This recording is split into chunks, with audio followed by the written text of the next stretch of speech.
What's up, world? Welcome back to another episode of Clark Crew Reviews. It's your boy Donovan. Wanted to take a few minutes of your time to go over something.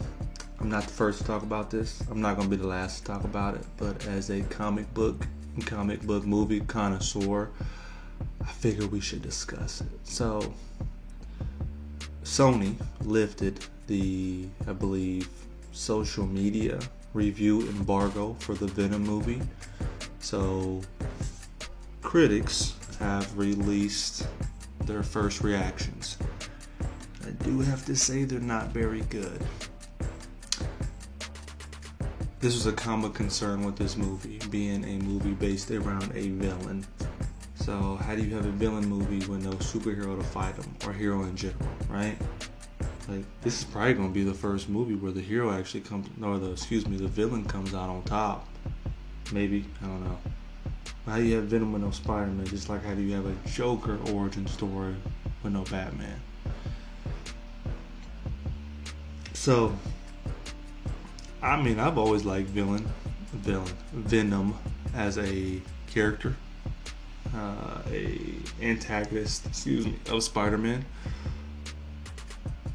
I'm going to see the movie, but these reviews got me a little shaken.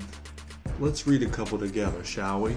So, Mike Ryan stated that I'm fascinated with Venom.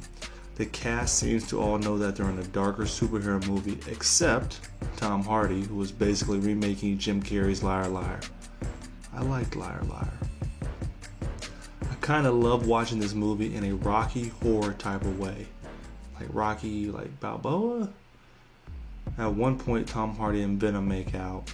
I don't know what he means by that. That can't be true at all.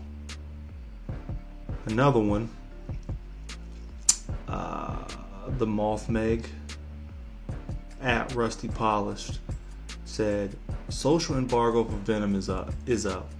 I talk about this a lot in my review, but this is a movie that somehow slipped through the wormhole from 2004. That's my biggest take. It's a movie that slipped from the pre-MCU era through a crack in time and space. So, basically saying the movie's old. It's an old movie. Well, it seems old. It has an old feel to it. Because a lot of comic book movies today are pretty good, story and all. Another one goes, Venom wasn't as bad as everyone was saying it was going to be. Tom Hardy is and will always be a great actor. And I laugh a lot. But I'm not sure if that was intentional or not. Post-credit scene is fire emoji. So that's okay one. I mean, do you want the Venom movie to make you laugh? That makes me think that whoever wrote this movie for Sony, being a Marvel Sony movie, is trying to have the same humor as the MCU has.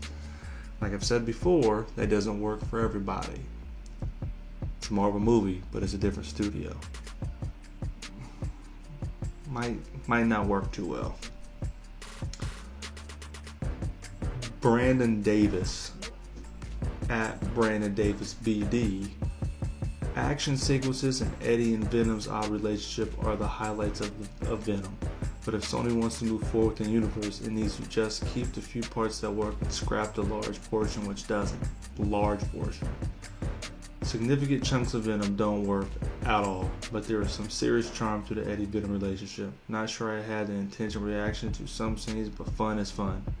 Even when it's totally ridiculous, right? It's too bad they didn't go for the R rating. That's what I'm saying. It should have been R-rated.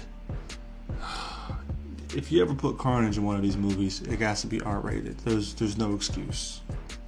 But how you gonna explain going from PG-13 to a rated R if you're doing a trilogy? Because Tom Hardy did sign up for 3 movies.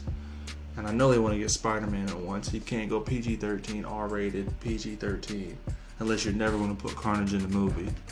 Because PG-13 Carnage does not work. I don't care who you are. He's crazy, he's a murderer, and he kills everybody.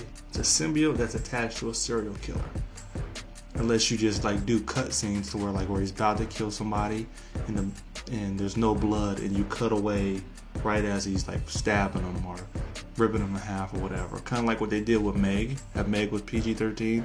How they didn't show no blood, but right when the shark bit a lot of people, it would cut away. So that would be the only thing that would make sense. But it still doesn't want to take away from the true essence of the character, and it's not going to be, true to the comics when you do that. That's just me. Last one I'm going to read. Sorry to say that Venom is pretty much a complete failure. Damn. A tonal mess that feels 15 years old, ignoring the storytelling strides that the superhero genre has made in recent years. A few fun, Venom-centric moments aside, it's nearly nothing to offer. Don't get your hopes up.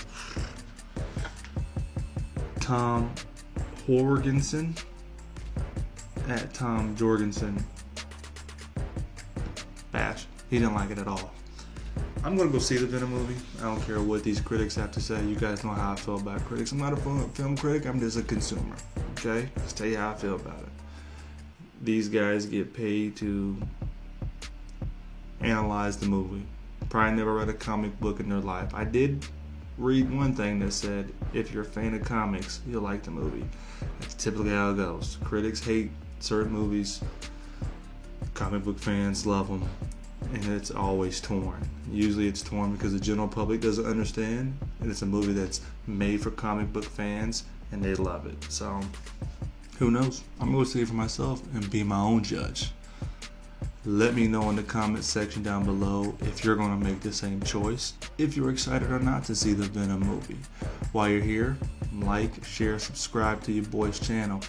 If I get a notification that you subscribe to me, I'll subscribe back. Game recognized game. Until next time, peace.